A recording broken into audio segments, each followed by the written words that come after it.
विधवा विवाह का प्रचलन पहले नहीं था, लेकिन अब है। अब जब किसी जवान लड़की का पति मर जाता है तो उसके माँ बाप, उसके गार्जियन उसकी शादी फिर से करवा देते हैं। कुछ तो सास ससुर की शादी करवा देते हैं, जो सास ससुर सोचते हैं कि जिंदगी अभी बहुत लंबी है, कैसे रह पाएगी मेरी बहू, चाहे कैसे ये अपनी जिंदगी को अवसर कर पाएगी, तो वो सोचते हैं कि क्यों ना इसकी शादी करवा दे। कुछ तो माता पिता सोचते हैं कि हाँ, इसकी शादी करवा देना ही उचित है। इस सिलसिले में कभी कभी क्या होता है, सास ससुर सोचते हैं क्यों ना अपने छोटे बेटे से शादी करवा दे, चाहे अपने भतीजे से शादी करवा दे, कि अगर उसका कोई बच्चा भी हो तो उस घर में पला जाए, उस घर में रह जाए, उससे अपनी बाप की कमी महसूस ना हो। लेकिन कभी कभी ये चीज सही नहीं होती है, कभी कभी ये चीज बहुत गलत भी हो जाती है। एक कहानी है जो कि सच्ची कहानी है। ये घटना है 12 जुलाई 2025 की। दिल्ली का रहने वाला करण देव, जो एक प्राइवेट कंपनी में नौकरी करता रहता है, जिसकी सैलरी की अच्छी खासी होती है। एक शाम करण देव अपने घर आता है। अपने एक 6 साल का उसका बेटा होता है, उसके साथ खेलता है, कूदता है। उसके बाद है कि खाना पीना खाता है और रात को सो जाता है। अगले दिन सुबह सुबह जब उसकी पत्नी जगती है, हालांकि वो सबसे पहले जगता है, लेकिन उस दिन उसकी पत्नी जो सबसे पहले जगती है तो देखती है कि उसका पति ऐसे लेटा हुआ है, उसके मुंह से झाग टाइप का आ रहा है। वो परेशान हो जाती है, उसको हिलाने की कोशिश करती है, वो उसका पति हिलता नहीं है। उसकी परेशानी इतनी बढ़ जाती है कि अपने सास ससुर को फोन करती है। सास ससुर उसे घर के कुछ बगल में ही रहते हैं, और साथ में वो अपने चचेरे देवर जो होते हैं राहुल, उसको फोन करती है। वो सबको फोन करती है, सबको बुलाती है, और बुलाने के बाद है कि सब देखता है तो इसको तुरंत वहां के पास के ही हॉस्पिटल में ले जाया जाता है। लेकिन पास के हॉस्पिटल में ले जाने के बाद डॉक्टर उसको कहता है कि नहीं, ये मर चुका है। डॉक्टर उसे मृत घोषित कर देता है। अब ये लोग रोने लगते हैं। इसकी हालत खराब हो जाती है, क्योंकि इस औरत की उम्र ज्यादा नहीं थी, 32 साल की थी। उसका एक 6 साल का बेटा था, और जो मरा था करण देव, उसकी उम्र मात्र 36 साल की थी।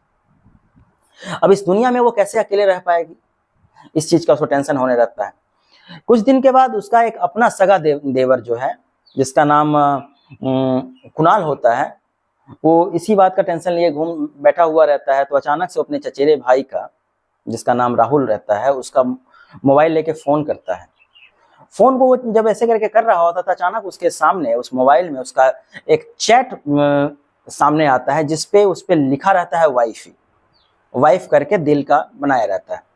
वो सोचता है इस राहुल की शादी तो हुई नहीं है, तो फिर ये वाइफ कौन है।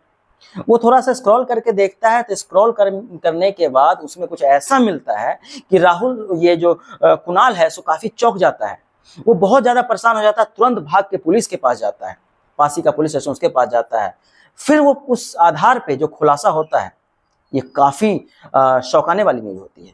इससे शॉकिंग न्यूज जिसको कहते हैं ना, वो हो जाती है, और ये पूरे प्रदेश में हल्ला हो जाता है, मच जाता है। नमस्कार, प्रणाम। ये सच्ची घटना जो मैं आपको बताने जा रहा हूँ, ये जो हाल फिलहाल में घटी है, दिल्ली की घटना है। दिल्ली का एक इलाका है उत्तम नगर। उत्तम नगर का एक इलाका है, जो जगह है ओम विहार। ओम विहार का एक फेस 1 है। वहां के एक मकान में करण नाम का एक आदमी रहता है। उसकी शादी जो है 8 साल पहले होती है। सुष्मिता नाम की लड़की से 8 साल पहले शादी होती है। अभी जो फिलहाल करण की उम्र है वो 36 साल की, और उसकी पत्नी सुष्मिता 32 साल की।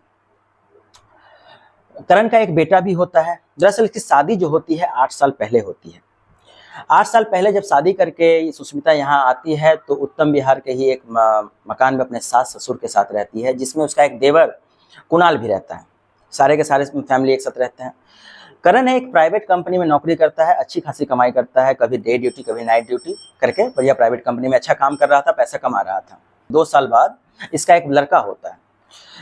लड़का होने के बाद थोड़ा सा परिवार में कंजस्टेड हो जाता है। तो ये करण है, उसका एक बगल में मकान रहता है। उस मकान को वो पहले भाड़े पे दिया हुआ था, उस भाड़े को हटवा करके खुद से उस मकान में शिफ्ट हो जाता है, और ये करण अपनी पत्नी और अपने बेटे के साथ उस मकान में रहता है, जो कि दोनों के फेस 1 और फेस 2 का ही अंतर था, ज्यादा दूरी पर नहीं था।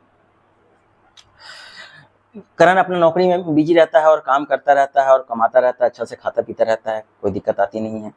उसकी फैमिली, उसकी जिंदगी जो है बहुत अच्छी चल रही थी। बात है 12 जुलाई की। 12 जुलाई 2025 की जो बात है, उस दिन करण है सो थोड़ा सा लेट से आता है। ड्यूटी है, प्राइवेट ड्यूटी है, थोड़ा सा लेट कभी कभी हो जाता है, तो उस दिन लेट से आता है। बच्चे के साथ खाना पीना खाता है, और खाना पीना खा के वो सोने की तैयारी कर रहा था, सो जाता है। सुबह सुबह की बात होती है, उसकी पत्नी अचानक से रोने लगती है। उसकी पत्नी जो रोने लगती है और चिल्लाने लगती है और कहती है कि कुछ हो गया। इस सिलसिले में वो अपने परिवार वाले, अपने ससुराल वाले को फ़ोन करती है, साथ में उसका एक चचेरा देवर जो उसके पड़ोस में ही रहता था उसको भी फ़ोन करती है, जिसका नाम राहुल होता है। सब लोग दौड़ के आते हैं, दौड़ के आने के बाद जब देखते हैं तो इसका जो ये मर चुका होता है, इसमें कुछ पता ही नहीं चल रहा होता है कि क्या इसकी नब्ज नहीं चल रहा होता। इसे तुरंत उठा के वहाँ के एक हॉस्पिटल में ले जाते हैं। हॉस्पिटल में डॉक्टर उसे मृत घोषित कर देते हैं। साथ ही साथ डॉक्टर को कुछ डाउट होता है, उसे लगता है कि शायद इसकी मौत करंट से नहीं हुई है। डॉक्टर क्या करता, तुरंत फ़ोन कर देता है पुलिस को। ये एक अननेचुरल डेथ थी, इसमें पुलिस का आना बनता भी था। पुलिस आती है, लाश को देखती है, उसके बाद पुलिस उस लाश का पोस्टमार्टम कराना चाहती है। वो कहते हैं कि इसका पोस्टमार्टम होना चाहिए। इस सिलसिले में सब घर के सब लोग राजी हो जाते हैं, लेकिन उसकी पत्नी कहती है कि नहीं, ये मेरे पति जो मरे हैं कम से कम सुकून से मरने दीजिए इनको। ये लास्ट को काट फाट करना ये बहुत ही दिक्कत की बात है। लास्ट की पोस्टमार्टम नहीं होना चाहिए, काट फाट नहीं होना चाहिए। फिर भी पुलिस अपने आप पे आ जाती है। पुलिस उसका जबरदस्ती ये करवाती है, पोस्टमार्टम करवाती है। कुछ दिनों बाद पोस्टमार्टम का रिपोर्ट आता है। पोस्टमार्टम के रिपोर्ट में भी कुछ खास क्लियर नहीं आता है। फिर समझ में आता है सच में इसका डेथ जो है करंट लगने से ही हुई है। अब ये जिंदगी फिर धीरे धीरे करके ये लोग अपना गम को भुलाने की कोशिश करते हैं। उसकी पत्नी का बहुत बुरा हाल था। उसका जो 6 साल का बच्चा होता है वो भी बार बार पूछता है अपने चाचा से, अपनी मम्मी से कि पापा कहाँ चले गए। उसका भी हालत बहुत खराब होता है। फिर धीरे धीरे करके इस चीज को, गम को भुलाने की कोशिश करते हैं। एक दिन की बात है, कुणाल जो है उसका सगा देवर, सुष्मिता का सगा देवर और करण का अपना भाई, उसके मोबाइल में किसी कारण से कुछ प्रॉब्लम हो जाती है। किसी से बात करना चाहता था तो उसके बगल में उसका चचेरा जो देवर राहुल होता है, चचेरा भाई राहुल, उसका मोबाइल लेता है। कहता है कि भाई थोड़ा सा दा फोन लगाना है। राहुल एक 24 साल का लड़का, वो मोबाइल लेता है। उसे मोबाइल से जब फोन लगाने का स्टार्ट करता है तो फोन नहीं लग पाता है किसी कारण से। तो अचानक से उसकी नज़र एक वाईफी नाम पे लिखा हुआ था, जो दिल का बना हुआ कॉन्टैक्ट सेव होता है। जब कॉन्टैक्ट उसका सेव होता है तो उस वाइफ को ऐसे करके क्लिक करके देखता है तो उसको नंबर को जाना पहचाना लगता है। फिर वो उसके व्हाट्सएप में जाता है। व्हाट्सएप में जाकर वो वाइफ खोलता है। तो वाइफ खोलने के बाद उसका जो है शौक हो जाता है। वो व्हाट्सएप जो खोलता है, व्हाट्सएप खोलने के बाद वो शौक हो जाता है। ये चीज़ ले जा करके वो तुरंत पुलिस के पास जाता है, उत्तम नगर थाने में जाता है और इस चीज़ को दिखाता है कि सर ये चीज़ है यहाँ पे। इस आधार पे वो दिखाता है। इस आधार पर देखने के बाद पुलिस 2 आदमी को गिरफ्तार करती है। एक गिरफ्तार करती है राहुल को, जो उसका चचेरा भाई 24 साल का लड़का, उसको गिरफ्तार करती है। और दूसरा जो उसकी करण देव की पत्नी होती है उसको गिरफ्तार करती है। मतलब एक देवर को, एक भाभी को गिरफ्तार करके पुलिस ले जाती है।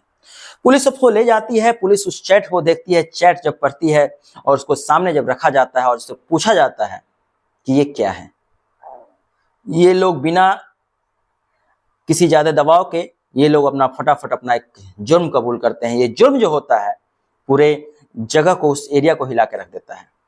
अभी जो हाल फिलहाल में जो घटना चल रही है, यहाँ पे एक ट्रेंड चल रहा है पतियों को मारने का। अभी हाल फिलहाल में एक मारा गया था सोनम रघुवंशी ने राजा रघुवंशी का कत्ल किया था, हनीमून वाला। एक है मुस्कान जो है अपने पति सौरभ राजपूत को मारती है, ड्रम वाला केस। एक जो है मेरठ में ही एक घटना घटी थी, अपने पति को मारकर उसके बगल में सांप डाल दिया था और कहा था कि हल्ला करवा दिया था कि सांप ने काटा था। और अभी एक अपने फूफा के प्यार में जो एक लड़की जो अपने पति का मार देती है औरंगाबाद बिहार में। इस तरह की कई सारी घटनाएं हैं और ये घटना भी सामने आती है जिसका लव ट्रायंगल सामने आता है। पुलिस जब अपने आप पे आ जाती है, उसे कार्रवाई अच्छी तरह से पूछताछ करना स्टार्ट करती है तो फटाफट ये लड़की जो है सुष्मिता अपना जुर्म कबूल करना स्टार्ट करती है। ये कहती है कि मेरी शादी को 8 साल हो गए, मेरा पति जो है उस मकान से लेके इस मकान में ले तो आया, मेरा पति इतना बिजी हो जाता था कि वो समय नहीं दे पाता था। वो दिन रात ड्यूटी में रहता था, पैसे कमाने में लगा रहता था। और उसकी जो नज़र पड़ती है उसके अपने एक देवर पे पड़ती है, जो उसका चचेरा देवर होता है जिसका नाम राहुल होता है। राहुल का घर जो है पास में ही होता है। उसके एक 24 साल का लड़का राहुल जो एक प्राइवेट कंपनी में नौकरी करता है, वो भी अच्छा खासा कमाता है और देखने में भी बहुत अच्छा खासा। अब इस सुष्मिता का दिल धीरे धीरे उस पर आने लगता है। वो घर पे आता था, बातचीत करता था, धीरे धीरे करके इन दोनों में प्यार हो जाता है। प्रपोज ये लड़की ही करती है। कहती है अपने देवर से कि आपके भैया जो हैं वो समय नहीं दे पाते हैं, वो अपना अलग काम में बिजी रहते हैं। धीरे धीरे इन दोनों में प्यार होने लगता है और प्यार होते होते दोनों में शारीरिक संबंध भी बन जाता है। और ये चीजें लगातार चलती आ रही थी। एक दिन की बात है कि इसकी शादी होने वाली थी। राहुल का रिश्ता आता है, रिश्ते की बात चल रही होती है। ये बात सुष्मिता को जब पता चलता है, सुष्मिता कहती है कि ऐसा कैसे कर सकते हो तुम। राहुल कहता है कि मेरी भी तो जिंदगी है, मैं भी तो शादी करूंगा। तो वो कहती है कि क्यों तुम मुझसे शादी कर लो।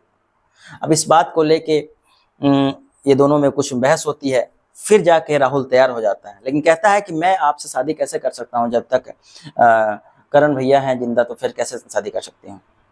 ये लोग एक प्लान बनाते हैं। प्लान के तहत अगर किसी का पति मर जाता है तो विधवा विवाह होता है। और आपके सगे देवर की तो शादी हो चुकी है, जो सगा देवर कुणाल होता है उसकी तो शादी हो चुकी है, और बच गया मैं। अगर भैया इस दुनिया से चले जाते हैं, अगर भैया इस दुनिया में नहीं रहते हैं, तो कुछ दिन बाद हम लोग जो हैं इस तरह से करेंगे कि हम लोग का ये लोग शादी करवा दें। लेकिन इसके लिए जो मृत्यु होनी चाहिए, जो डेथ होना चाहिए, वो नेचुरल लगना चाहिए। ये लोग का पूरा चीज प्लान सेट हो जाता है। दिन आता है 12 जुलाई 2025। करण जो है नींद की गोली खिला देता है, नींद की गोली ला के रख देता है, सुष्मिता को दे देता है और कहता है कि आज इसे नींद की गोली खिला देना। 12 जुलाई 2025 की रात में जब वो नींद की गोली लेकर सुष्मिता बैठी रहती है, पति आता है उसे खाने के लिए। खाना खाने में दही में 10 या 15 नींद की गोली को मिला देता है, अच्छे से मिला देता है और अपने पति को दे देता है।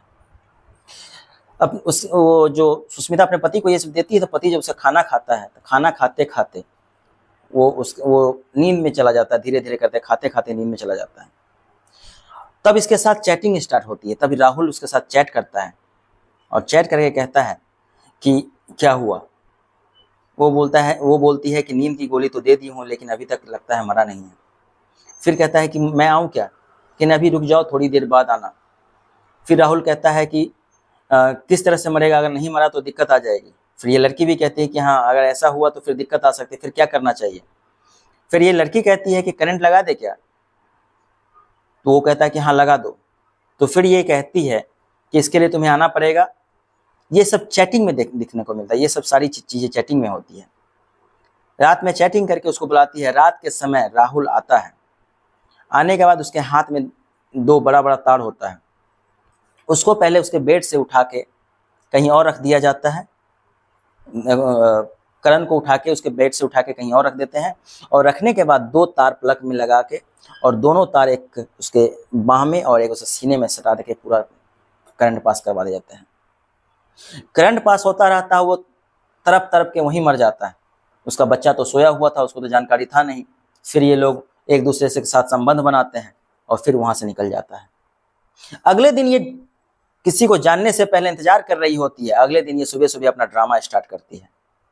ड्रामे के तहत ये पहले अपने ससुराल में सास ससुर, फिर अपने सगे देवर कुणाल को फोन करती है, उसके बाद इसको भी फोन करती है। सब लोग जब दौड़ के आते हैं तब इसे हॉस्पिटल ले जाते हैं। तो हॉस्पिटल में ले जाने के क्रम में मर जाता है। लेकिन डॉक्टर को ये चीज